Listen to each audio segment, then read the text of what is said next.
Welcome tutorial class, online or digital tutorial class for 4th year MBBS student, subject pathology. আমি doctor Sadikul Islam Talukdar, retired associate professor and head Department of Pathology, Mymensingh Medical College. আজকে disease of cervix, uterine cervix এর উপর কিছু আলোচনা করব অল্পক্ষণ। যারা pathology student, under graduate student, তাদের জন্য। আমি স্ক্রিন শেয়ার করছি, তোমরা আমার স্ক্রিন দেখে নাও।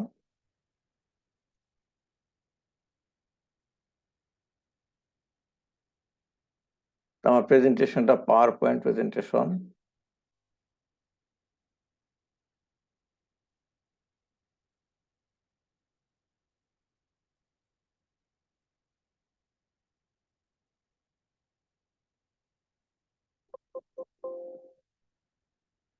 আমার টপিকটা হলো biopsy interpretation of cervical cancer and pre cancerous lesion. এই টিউটোরিয়ালটা মূলত আমাদের প্রফেসর এমবি জামান স্যারের তার সিএমই প্রোগ্রাম ছিল যে বিএসএমইউতে, সেখানে আমি অ্যাটেন্ড করেছিলাম। সেখানে লম্বা একটা লেকচার দিয়েছিলেন, সেখান থেকে কিছুটা সংক্ষিপ্ত আকারে তোমাদের বোঝার জন্য আমি এখানে প্রেজেন্ট করছি। এই যে স্লাইডে দেখতে পাচ্ছ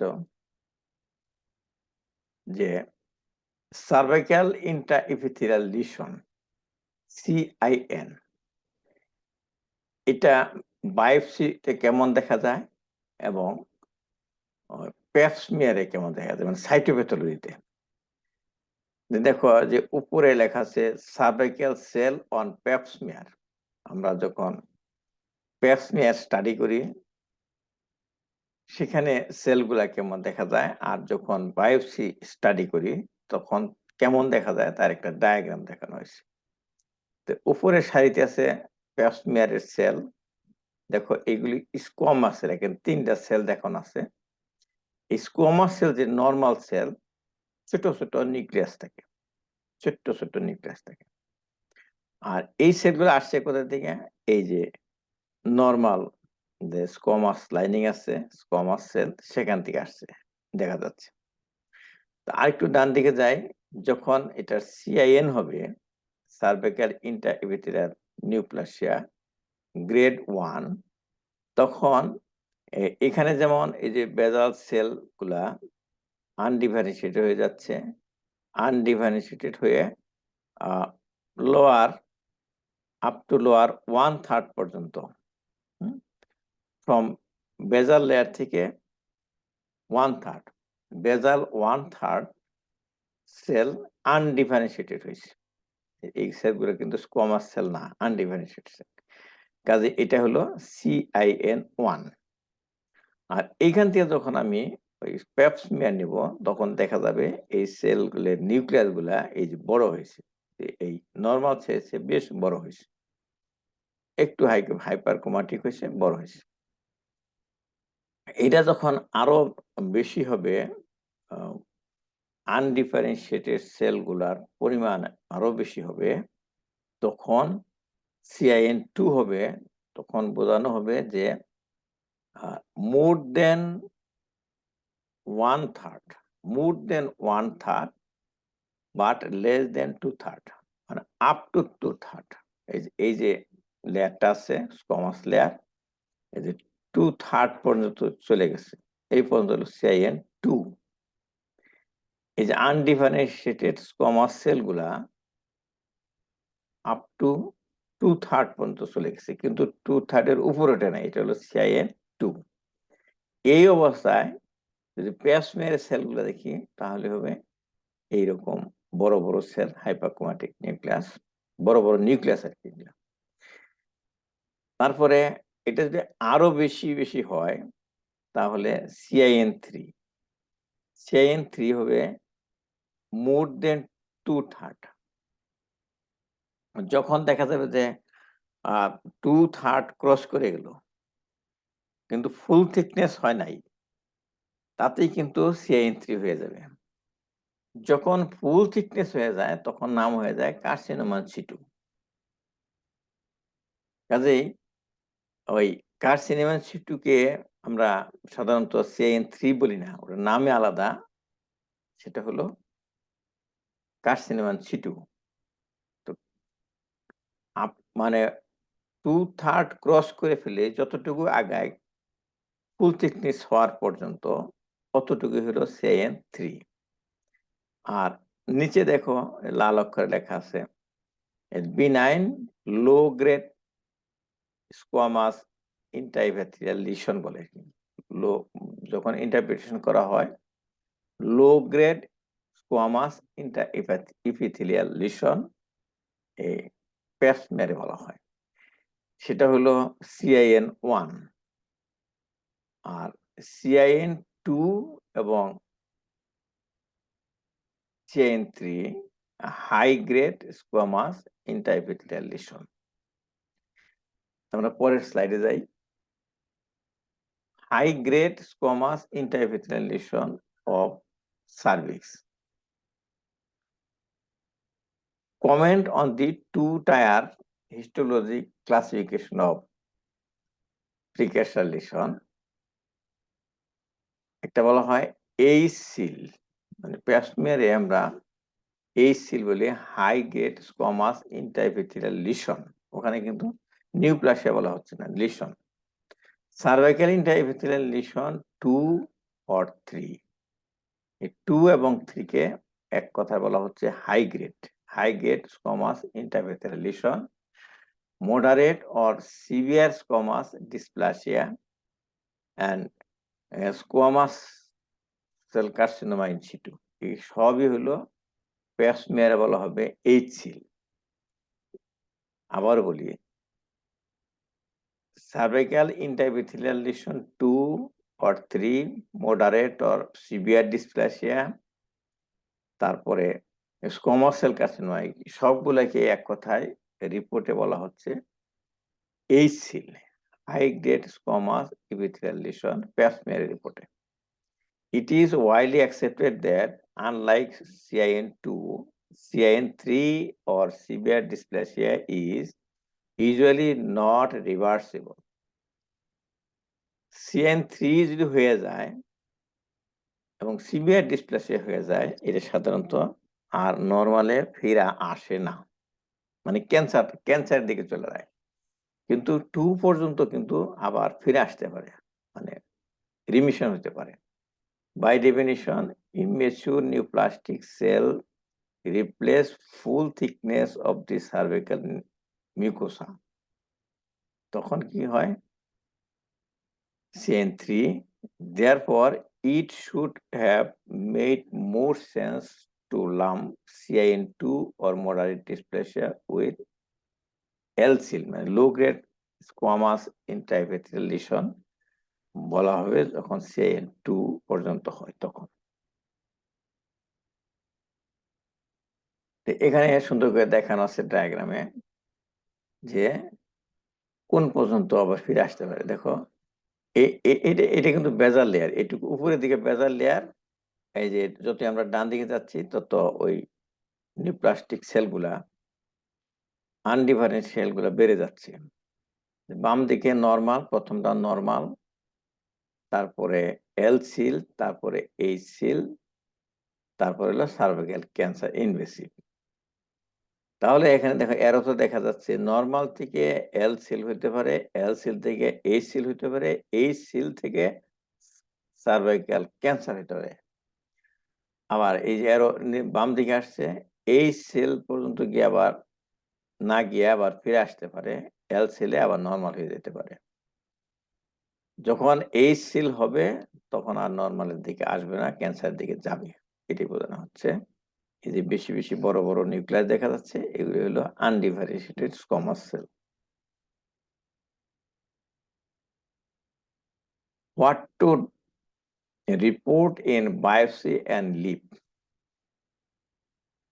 এখানে বলা হচ্ছে যে avoid the term micro invasive. আমরা আগে লিখতাম micro invasive squamous cell carcinoma, এই টার্মটা ব্যবহার করতে না করছে, বলা হয়েছে use superficially invasive squamous cell carcinoma. Superficially invasive squamous carcinoma লিখতে হবে, মাইক্রো ইনভেসিভ না বলে। In biopsy the depth of invasion should be provided, কতটুকু ঢুকছে প্রবেশ করছে এটাও লিখতে হবে। If base is involved, say deep margin is involved, and carcinoma in bed at least X millimeter in depth, মানে কতটুকু ঢুকছে সেই মেজারমেন্টও লিখতে হবে। In loop electrocautery excision procedure, সংক্ষেপে আমরা লিপ বলি, LEEP biopsy. Loop electrocautery excision procedure or cold type specimen, depth of the invasion in millimeter এটা দিতে হবে। আর whether there is single focus or multiple foci in total number of specimen examine লিখে দিতে হবে।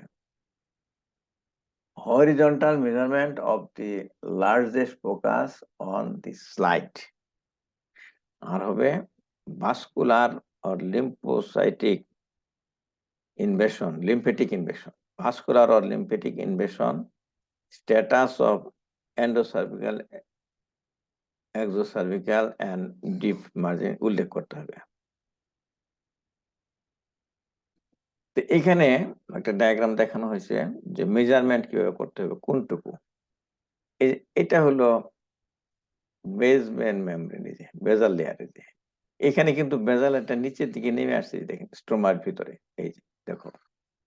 তাহলে এখানে যদি মাপি তাহলে এই যে বেজাল লেয়ার এইখান থেকে এই পর্যন্ত আমাকে মাপতে হবে মিলিমিটারে, এই যে অ্যারোতে বোঝানো হচ্ছে। আবার এইখানে কিন্তু এই বেজাল লেয়ারটা নিচের দিকে স্টোমাতে আসছে, তাহলে এটার বেজাল লেয়ার কিন্তু এখানে। তো এই যে এইগুলি হলো ইনভেশন, এগুলো ইনভেশন। তাহলে ইনভেশন কিন্তু এখানে কম হয়েছে, যদি অনেক দূরে আসছে বি, কিন্তু এখানে মেজারমেন্ট করলে এটা কম, এই বেজাল লেয়ার থেকে এই পর্যন্ত। আর এখানে নেস্ট অফ সেল ঢুকে গেছে স্টোমাতে, কিন্তু এটার বেজাল লেয়ার কিন্তু এটা, তাই আমরা মাপবো এইখান থেকে এই পর্যন্ত। তারপরে কতটুকু আসছে, যেমন এই যতটুকু আসছে এই ইনভেশনের সেলগুলা এখান থেকে নিয়ে এই বেজাল সেল পর্যন্ত কত, এটা উল্লেখ করতে হবে, এত মিলিমিটার। আর এখানে এই যে একটা এই ইনভেশন যে হয়েছে এটা কিন্তু বেজাল লেয়ার, এইটা যদি এখানে আর কোন সেল নাই তাহলে এটা এখান থেকে মাপতে হবে এই পর্যন্ত D.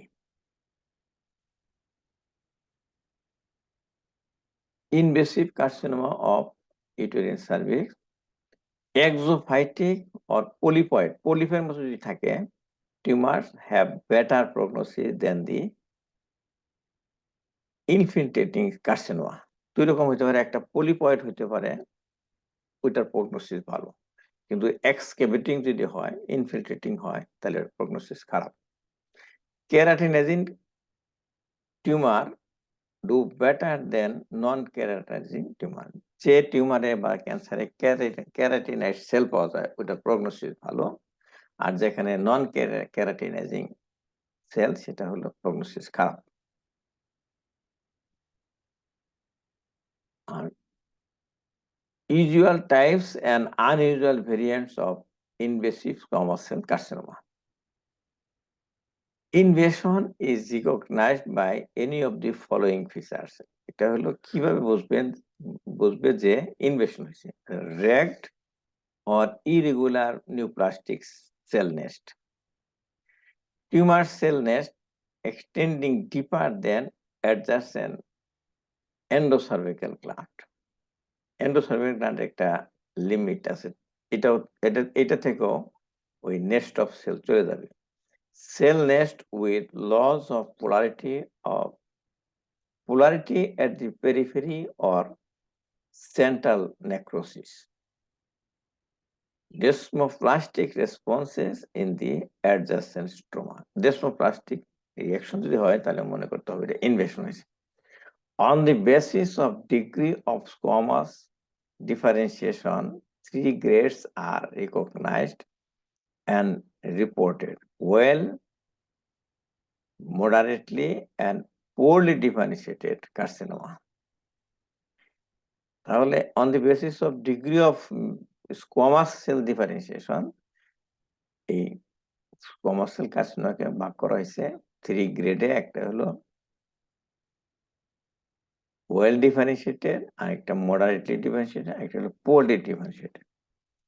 Unusual variants are verrucous, papillary, basaloid, small cell, spindle cell, and lymphoepithelial cell type, lymphoepithelioma type.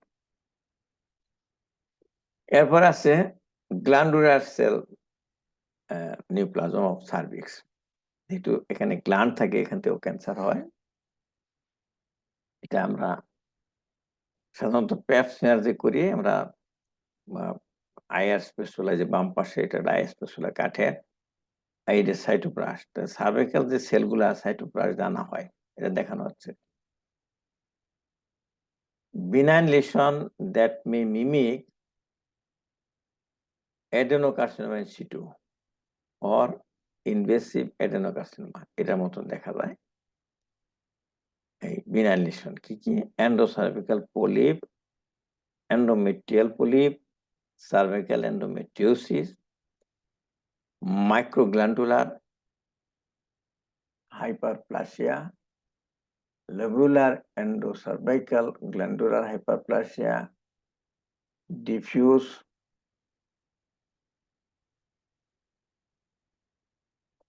laminar endocervical glandular hyperplasia, deep glands in the uterine cervix, deep, অনেকগুলো এরকম আছে। এইগুলি এই মনে হয় যেন কার্সিনোমা হয়েছে, এটা একটা লিস্ট দেওয়া হয়েছে। Adenocarcinoma in situ, AIS, of endocervical and pitfalls. The classification of cervical adenocarcinoma: endocervical adenocarcinoma, usual type,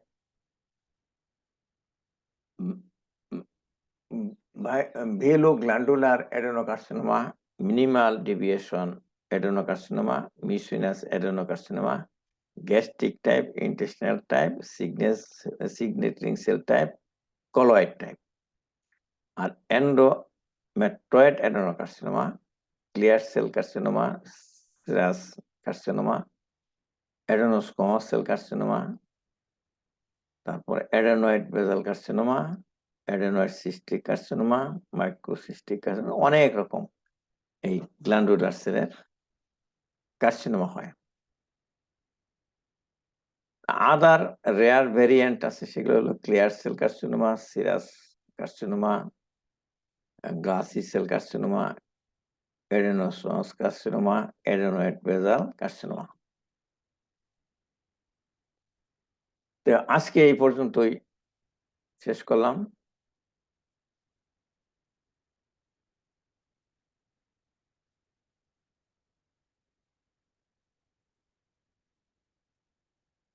তো সংক্ষেপে আমি বললাম, যেহেতু 4th ইয়ারের স্টুডেন্ট, ডিটেলস পড়লে তোমাদের একটু ঝামেলা হয়ে যাবে।